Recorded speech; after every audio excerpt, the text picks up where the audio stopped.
Welcome to Building Healthy Relationships, the 4 Habits podcast, helping you enjoy better harmony at home, thrive at work, and win at life. Here are your hosts, Dr. Andrea and John Taylor-Cummings, recognized authorities on the subjects of improving work relationships and cultures, as well as couple and home relationships. Hello and welcome to our podcast friends out there. Today we're on podcast number 8. Number 8, wow. Yep, and we're talking about the top 3 essentials for sustainable career growth. Have you nailed them? And this has really come out of conversations that we've been having recently where we realize sustainable career development, career growth, how do I, manage my career? All those questions seem to be coming up both from corporate clients as they face the next round of, performance reviews and promotion rounds. We're near the end of the year. I think Exactly. That's what's happening there. The end of the year, beginning of next year, but also from the next generation. We've had lots of conversations in our family with those who've just started work about career expectations, how to manage careers and so on. So we figured, especially since November is career development month, I think they've called it. So, yes. The sustainable career development, something along those lines this month. We figured this was a very appropriate conversation. And it's great for us because, of course, relationships is at the core of doing it right.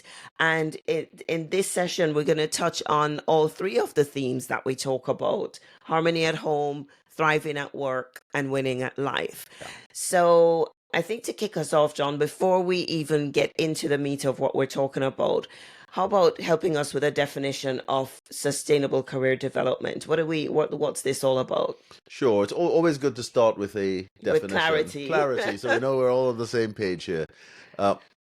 Sustainable career development. What does that mean? I think what we're talking about is careers that offer ongoing growth and development through the different seasons of life. And very important to think about the different seasons of life. Things are changing all the while. Yep, and it's from beginning to all the way through. Retirement, yeah. But to do that in a way that supports balance and well-being, really important to do that now. Gives meaning and purpose, very important. Yeah. And also allows people to make positive contributions to society. More and more that's popping up on the radar. People want to do that. Long gone are the days of people taking on a job and job for life. Our parents, grandparents, 40 years you're in a job. If you're lucky at the end of it, you get a gold watch. Those days are long gone. I think we all know that now. Yeah. In fact, I was reading the other day that the average now is 2.7 years that the average person spends in a particular job. Wow. So much for 40 years, right? Those days are gone. Lots and lots of change in careers. We're in a different world now, and people are thinking differently, approaching things differently. That's so true, because especially after COVID, we've seen a real shift in expectations, haven't we, around what people are willing to do work-wise and what the kind of balance that they want to achieve in life. So people are far more sophisticated, and it's not just about the actual job anymore. It's about the impact on the environment. It's about the commitment the firm has to diversity and inclusion. It's about their own growth and development and the support that they will get in that from organizations. And if you add the hybrid mix into that, it's about how can you stay visible and relevant, especially if you're not just hybrid, but if you go on freelance, how can you keep relevant in your skills so that you have this ongoing career trajectory? So lots of things packed into that, and lots of reasons why this is a conversation of the moment. Yeah. We talk about the top 3 essentials, don't we? Absolutely. Well, we found in all the various conversations that we've had, and this is now over decades, and even having worked in the industry when we first started out together, is working in the recruitment business, just sort of understanding careers and understanding people's direction and trajectory for growth. Everybody's trying. Everybody. There's never everybody. Most people are ambitious and looking to make the most out of things. You're always hesitant about being. I hate blanket statements. Yeah. People will always say, I'm an exception. Most people, I think, are ambitious about their careers, want to get the most out of them. And we found really there are 3 things that make the difference. Yeah. The first one really is owning your own career. Yeah. taking responsibility for it, and there are ways to do that, but of course owning it is really, really important. The second thing is being really clear, especially in the current environment, being really, really clear on what is a sustainable rhythm of homework and life. You can burn out otherwise, and there's been lots of burnout in recent times, people talking about that a lot. Yep, it's Mental real. health challenges that come from that, etc. So being really clear on what is sustainable, what's that balance. And then the third thing really is about having courageous conversations. And actually, there are three categories of people that you need to have those conversations with, and hopefully we'll get a chance to unpack a bit more of that in this session here. But really, having those courageous conversations to get the support that you need to allow your career to continue growing and developing is really, really important. Why don't you kick us off on the first of those ones, which really is around owning your career? Yeah, love that one. As you know, that's a particular passion of mine, because I think over the years we've had this assumption, the assumption that it's your manager's job, or that the company will, if they're looking after you, make sure that you're progressing in your career. Yeah, for a lot of people, that's the assumption. Yeah, we've kind of been unconscious in how we've dealt with careers in the past, and it just kind of happened. Now we need to be so much more intentional and literally own our own career development, be on purpose about gaining the skills, getting the exposure, learning how to progress in our career.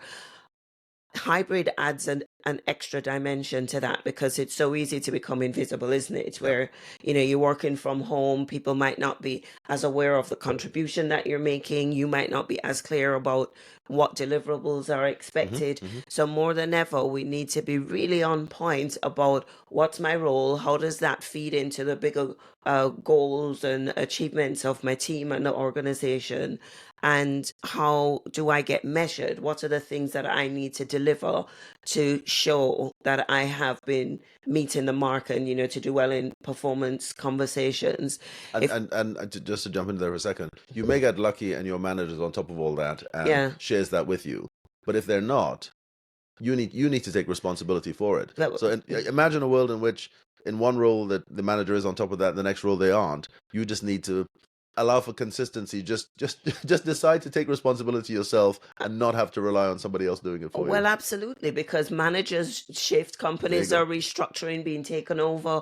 We're going completely off script here, but remember that conversation we had with this woman who'd been with the company for 15, 20 years and was in tears because she was giving blood, sweat, and tears to the organization. 3 takeovers later, nobody knew the history of her contribution, and she felt like she was starting over from scratch to prove her worth. Every time a new manager came in, she had to start again. This is what I do, this is what I can bring to the party, etc. Exactly. So we need to own our own career. We need to own our own performance levels. We need to go into performance reviews with more awareness of what we've done, the evidence of the level that we've performed at, so that conversation is not a surprise, and you can talk about what you need to develop further, what you've done well, what training you might need, how you might need to be positioned in order to move up to the next role. What does that look like? What do you need to demonstrate? Those kinds of conversations. Because if you think about it, it takes a really emotionally intelligent manager to be proactive about your career. Because what you're asking them to do is to promote you out of the team that you're performing in, where they're depending on you to help deliver results. Why would they? That's a way to put it. Why would they? Managers have good hearts. They want to, but the top of mind for them is delivering on the job, on the things that they're responsible for. So we have to lead the conversation about progression, I think, anyway, especially now that you can become invisible in a hybrid world.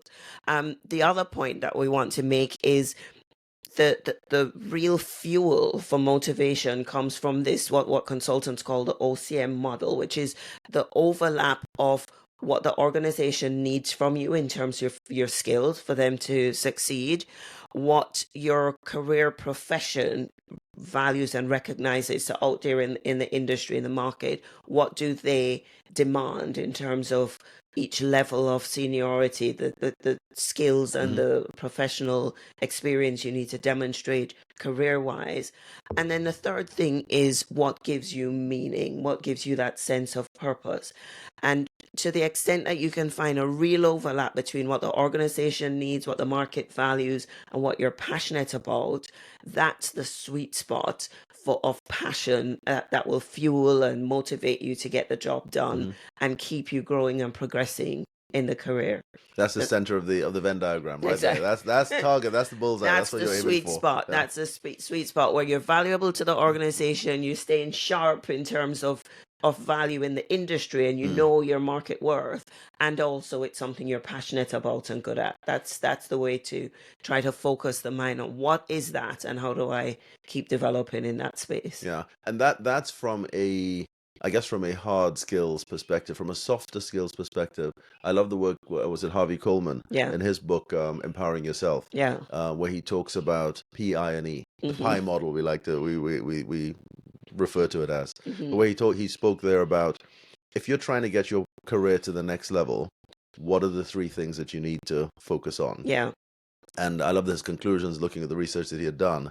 Three things, really. You need to look at performance, image, and exposure. And actually, let's play a little game here with our audience. If you were trying to take your career to the next level, and you had three levers to pull: performance, image, and exposure, and we said, look, here's 100%, divvy 100% up across those three: performance, image, and exposure. What weight would you put in each of those? How much would you weigh your performance, your image, and your exposure? And just to help you with the definitions, their performance is doing your job and doing a great job at it. Image is, what do people think of you? What's the verbal and non-verbal, their experience of you, verbals and non-verbals. How do you act, you behave? What's your expectation of you as a person? Yeah. That's image. And exposure is who knows you, who could promote you, who's I guess think of it as a sponsor out there in the world. Yeah, how many people can speak about you, speak on your behalf, in a exactly. room when you're not there. So if you had to divvy 100% across those three, what numbers would you put in there? And that's really interesting, because when we did it, what we thought was the right way, there were lots of surprises in there. Well, so many times we've done this exercise with people now. I think it's a little fun exercise to do. A lot of people come back with 30-30-30 or 33.3 across, across the three, but you get the point, a third in each one. Or there is a lot, like 60-70% on performance. Yeah. Oh, yes, true. That's another balance we've seen. Actually, the research shows that really 10% is what's attributable to performance. In terms of career progression. In terms of career progression, I like the way somebody put it. That 10%, your performance is really your ticket to the promotion meeting. So it gets you through the door. And if you're not performing, you're out the door. So it's really what keeps you in the role. It's a given. It's expected. For you to do your job, you need to be performing. So that and performing well. Yeah. But that's only 10% in terms of the consideration of moving up to the next level, moving on in your career and growing your career. 90% of it comes down to your image and your exposure. Big numbers. I hadn't expected it to be that much, but 90% of it. And when you break that down further, it was 30%, wasn't it, that came down to image. Again, we said we had the definition of that: what people expect of you, how you turn up, how you show up. When they look at you, they think, this person can do the job. That's image, 30% of it. So for that, really, it's helpful to have a mentor. You can do the job, and it's nice working with you, and you have a great attitude. It's what image comes to mind when people think about the experience of working with you. So if your image isn't right, you might want to get a mentor to help you get your image right. They can mentors generally somebody who's been down the track before, and they can show you what's expected. It's like, I don't think you did that one right. Yeah. That's kind of a mentor's role. But exposure is the big one. That's 60%. And that really is around people introducing you, knowing who you are, being able to go to bat for you. I remember there's that meeting you came back from. There's a meeting Andrea went to, a networking meeting, and she had met this lovely lady there who came back, and she came back and said, look, I met this lady. She heads up one of the large charities. And she suggested I speak to one of her contacts. She sent an email to this contact. And straight away a response comes back from the contact. From the contact saying, lovely to hear from you. Never met you before, but my colleague said I should have a conversation with you. when can we meet? Yeah. Now that's the power of a referral. That's what exposure That's does. absolutely the power of referral exposure. If you're trying to have that, if you were to just reach out to that person cold and try and get a meeting with them, you'd be there all day long. Yeah. You'd go through gatekeepers and all sorts of things to get there. But that power of that referral, just saying, you should have this conversation, that's exposure. Yeah. If I had gone to this contact directly and said, your colleague says I should have you'd be there all day long. I'd be there all day long. But because the colleague say you really need to speak to Andrea, then the email was hot off the back of that. So managing your performance, your image, and your exposure, to a greater extent, the exposure is the smarter way to do things. And interestingly, just to jump in there, when we do this with a younger generation, I think they get it more, probably because of social media. Exposure is the thing, not to fake it, but to be intentional about volunteering for stuff, going on projects that might not be directly related to your boss, but it's contributing to the well-being in the organization or being part of their employee network group in some way. Because that way you get to meet people at all levels of the organization in ways that your job wouldn't expose you to. Yeah, absolutely. Now, so that is one great way to be owning your career. The second thing that really you want to be doing is, as we said at the beginning, is looking at being clear on what is a sustainable rhythm to home, work, and life. What does that look like for me? Because it's going to be different for different people, and it's going to be different in the different seasons of life. Absolutely. That is something that we learned so clearly. As life changed in seasons, for us it was not having kids and then having kids and then setting up a business and then all sorts of different seasons of life. Your requirements change in those seasons, and you need to respond to those changes. I think COVID was a real watershed moment for a lot of people, because it made them stop and think. Actually, a lot of people face their mortality, face their own mortality, face mortality of the people around them. They lost loved ones, really sad times. But it made a lot of people stop and think, actually, what do I want out of life? Is it just work, work, work? And most people concluded, or a lot of people concluded, no, it isn't. Not it. That's not it. There are other things there. In fact, McKinsey did some research, I think it was 2021, so just into COVID, just coming out of COVID, looking at what they called a number of things. They called it the great attrition, the great resignation, but there were a lot of people just stepping back from organizations. I guess with COVID lockdown, everybody went home. A lot of people just weren't going back. Just saying, I'm done. I'm not going to do this anymore. I'm going to do something different. Time, isn't it? I didn't enjoy the commuting, all sorts of things. People decided to do things differently.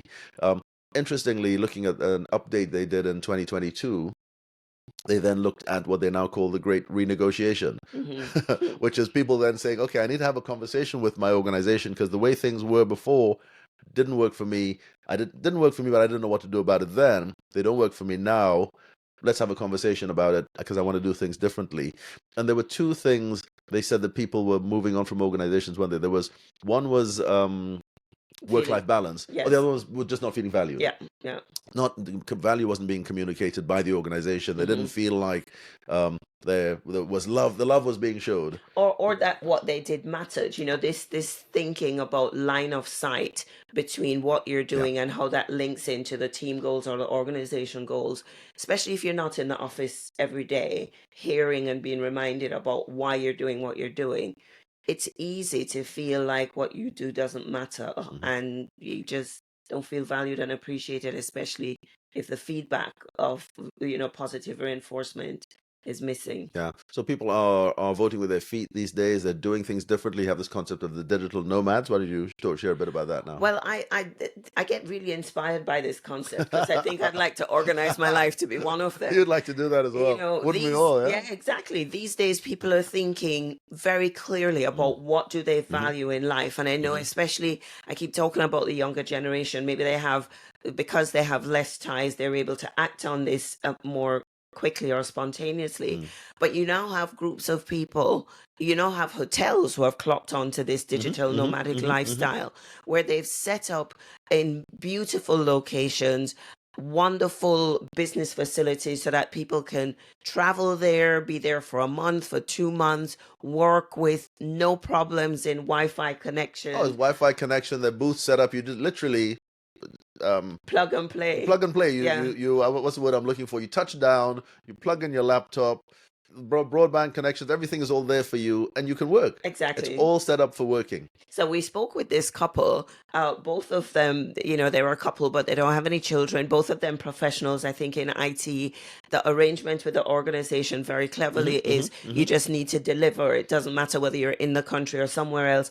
So they have this strategy of traveling the world over the next year, being 2 years in each location. And as long as they can plug in and have Wi-Fi, they get up, they get on with the job. They even manage with the time difference if necessary.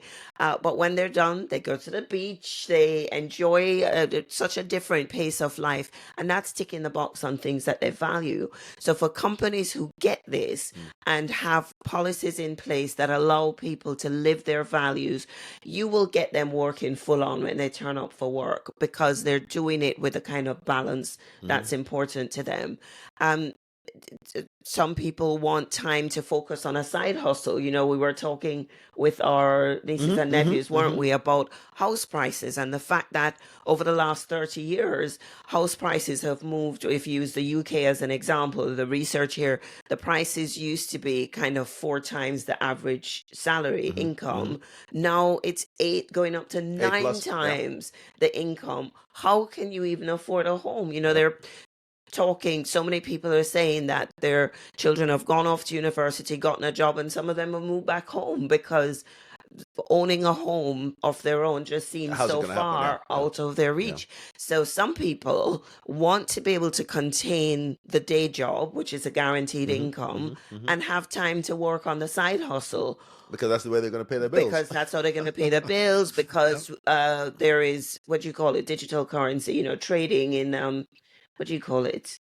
What, NFTs? Or And it's not just NFTs, but bits and bytes. A Bitcoin. Oh, Bitcoin That's and cryptocurrency and all that kind of stuff. cryptocurrency. That's where it's going. There is money that you can earn doing that. You want time to do that, or there are people who just want time to be able to give back and or work people on. who influence on social media and getting paid by YouTube and all sorts of. There's all sorts of ways. So there's lots of opportunity out there, and it might seem. I think the younger generation were accusing us, the older generation. I'll think of myself as older generation. When did that happen? Yeah, Anyway, you're on your own there. Though. okay. I'm with them. But they were saying to us, interestingly, you guys, you're always down on us for not or for moaning about the cost of living and so on. You've got so many more opportunities. The opportunities are out there, but they're not optional anymore. They're almost essential. Yeah. If you're going to meet those bills, you have to do something different. Just the job and the career, for a lot of people, not for everybody, but for a lot of people, just that is not enough.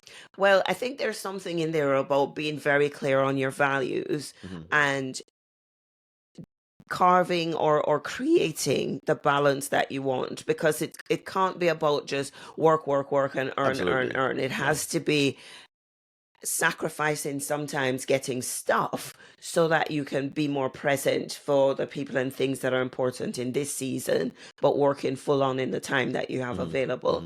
But as you can see, which is why I love this digital nomad idea, where you work, yes, but you do it from a beautiful country where you're able to enjoy That's always more. been you. Always love that. Enjoy that approach. more of the natural, of nature, of the sun, sand, sea. You can probably guess where I would be headed to work from.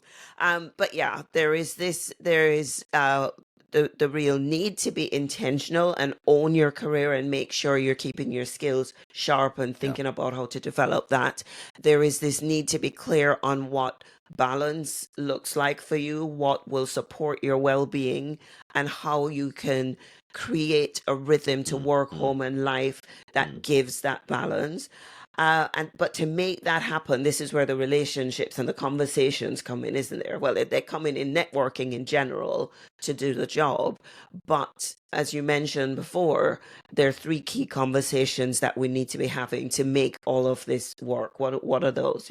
Well, ultimately, when you look at life through the lens that we do, ultimately everything comes back to relationships. And I think when we share, hopefully you'll agree with us, but really there are these 3 conversations that need to be had with key stakeholders around you to be able to navigate the balance or negotiate the right balance or renegotiate the right balance in life. Yeah.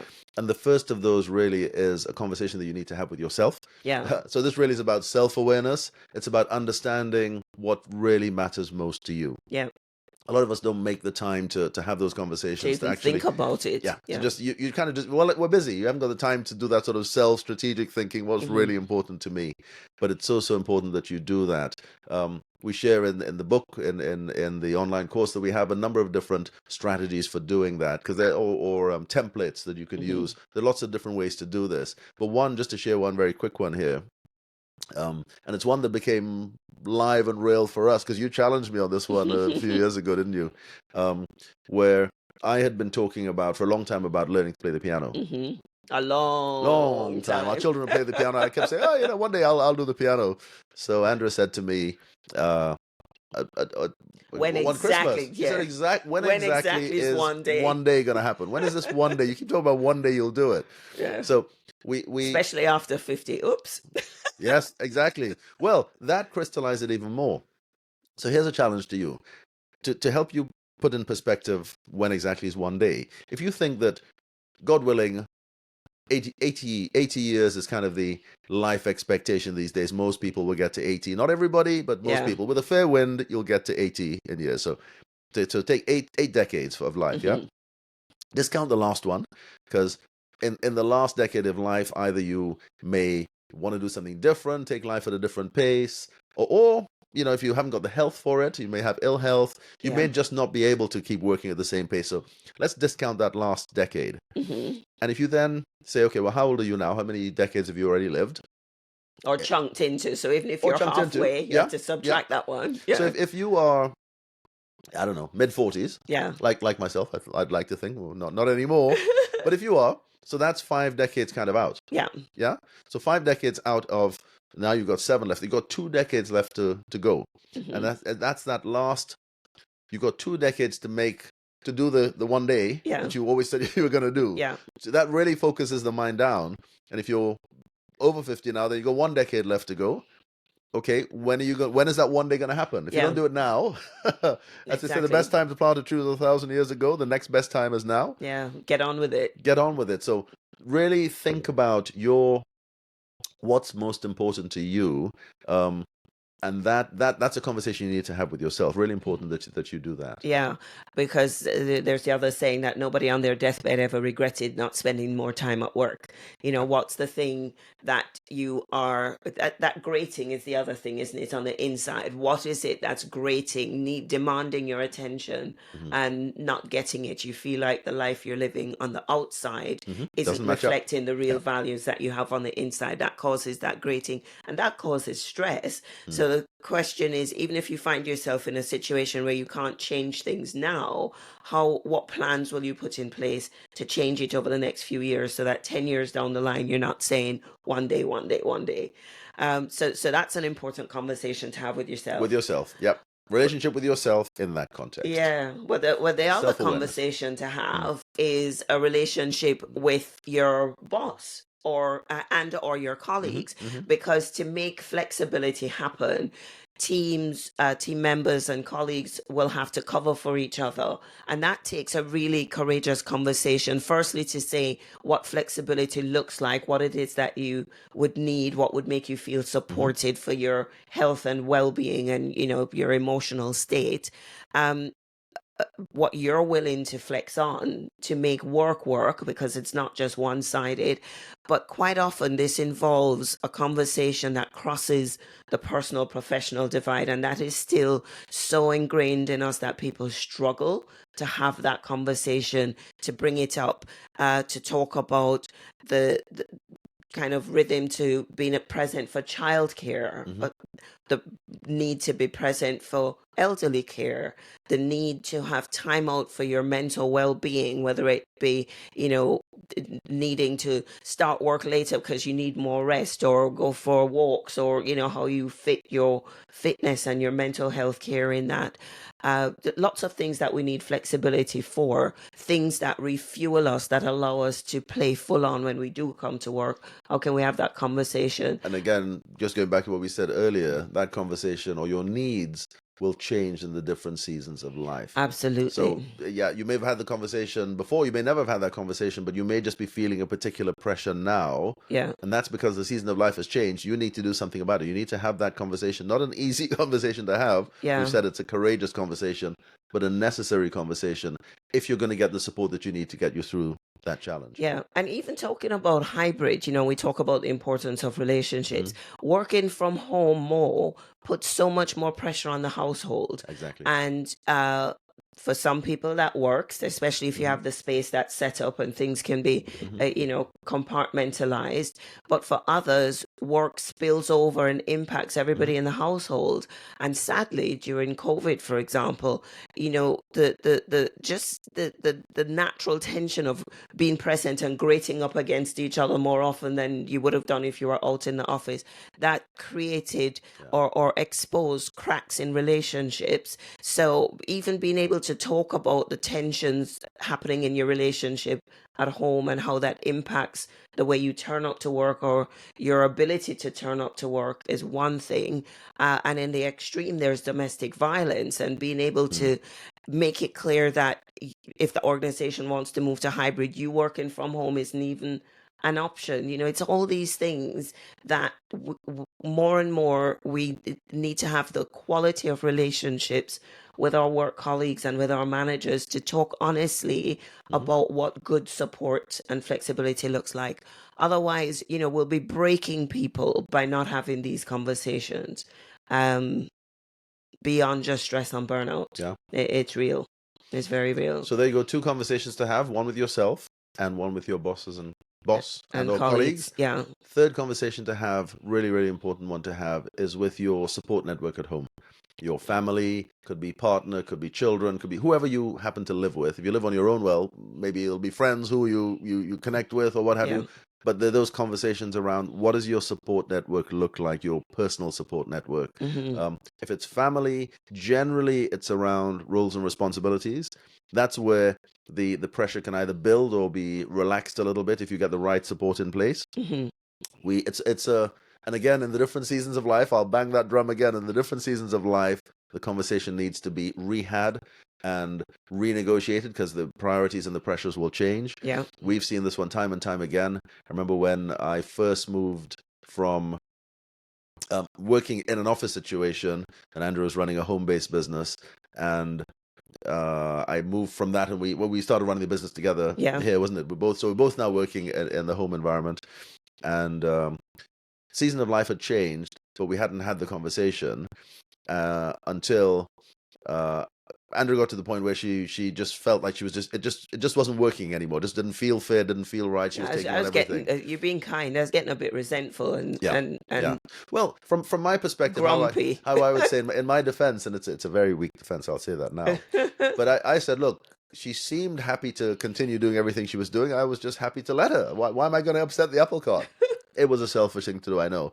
But once we sat down and had the conversation, we were then able to say, okay, what are the different things that need to get done? Clearly, the dynamic has changed now with me working in the house. Now I need lunch, whereas before I might have had lunch from a kiosk or whatever, cafe or whatever. So now I can't be just looking to you to prepare my lunch, or maybe we can do lunch together. I do that, you that. How can we revisit the schedule? Yeah. Now that we're working from home, this is the dynamic. This is all the things that need to get done. Who's going to do what?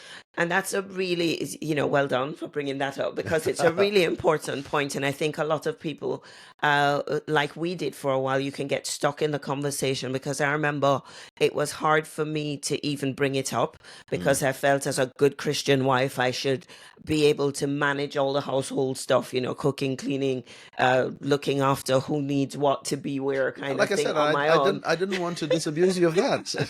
I felt like I should, but the reality was we were working neck and neck on the business during the day, and then in the evening I still had a second job to do. And the research, the stats show that a lot of women have been cutting back on hours because of this dual career that they need to be carrying all the time. The dual certainly roles.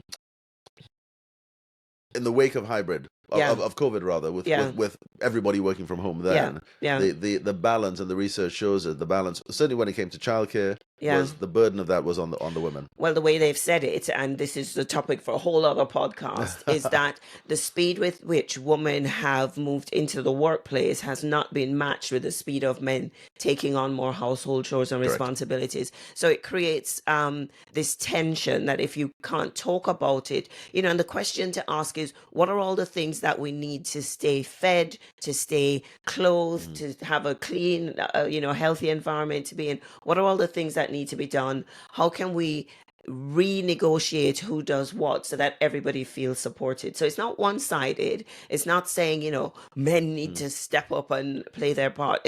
Which probably they do, but I'm saying Certainly in that context, yeah. it's a joint conversation. I will say, as another aside, just because it comes to mind, that in the home, men tend to be dishonored. And in the workplace, women tend to be dishonored. The value of what each is bringing is unrecognized. So if there are any jokes to be made, they're generally that way around. Yeah. So we need to get it right in the workplace to value and appreciate and recognize the role that women play, and in the home to value, recognize, and appreciate the role that men can play. But we need to have this conversation about how do we do it differently. Sometimes cultural assumptions hinder those conversations, and when you challenge these core beliefs, it's really hard to even address Like it. we said, these are courageous conversations to have. They're not easy, but they're essential. If you're going to be able to strike that balance, the right balance going forward, you need to have these conversations. Well, and this kind of brings us into the wrap up, doesn't it? That's why having the skills to build strong relationships on purpose, developing the habits that create successful relationships, will give you the environment and the opportunity to have these courageous conversations more effectively. You'll feel able to bring it up in the first place. And even if you don't get to an answer in the first conversation, like we didn't, sometimes it didn't go so well, but we kept bringing the subject up rather than sweeping it under the carpet until we got to a point that worked for both of us. And it's this courage to keep going there, wherever there is for you, and have the conversation, because together you can find a solution. You can innovate around the solution that you need, because this is something we've not done before, but we need to get better at it. And that's kind of bringing us to a wrap. Be intentional about your career. Manage your pie, performance, image, exposure. Find the sweet spot. A sweet spot What the organization needs, what's valued in the industry around your career, and what gives you passion. Know what you need to deliver to be considered a top performer. And then be clear, really, really clear on what a sustainable balance looks like for you. Absolutely. Home, work, and life, those three. They're all very important parts for they all impact your career, they all impact you personally, they all impact your life. Those three parts, be really clear on what a sustainable, keyword sustainable, what a sustainable balance looks like for you there. And then thirdly? I thought we did the third one. The third one's have those conversations. Have those conversations. I was going to say relationships. Keep developing the habits. Relationships. It's relationship with yourself, relationship with your workplace, with your bosses and colleagues, and relationship with your family support network. It's all those three relationships, really, really important to navigate those, negotiate those, renegotiate those, have the conversations, tough conversations, but essential conversations if you want to keep that career on the growth trajectory that I suspect most of us want. Well, exactly. That's what makes it sustainable, a sustainable rhythm to work, home, and life, not just for now, but for the long term and the direction that you want to take your life in. So I think we'll say that's a wrap, and maybe the next one we'll do from a beach somewhere. That would be good. I look forward to that. I can't promise, but I look forward to it. Wonderful. See you next time. Thanks for being with us. Bye-bye for now. We hope you enjoyed that episode. And if you did, and you want to hear more, the best thing to do is subscribe. Then you'll never miss an episode. There's a new one every Friday. You can stay connected with us on social media at The 4 Habits for updates, behind-the-scenes content, and to participate in discussions related to the show. We always love to hear from you. And of course, if you've enjoyed this podcast, please leave us a review on your preferred platform.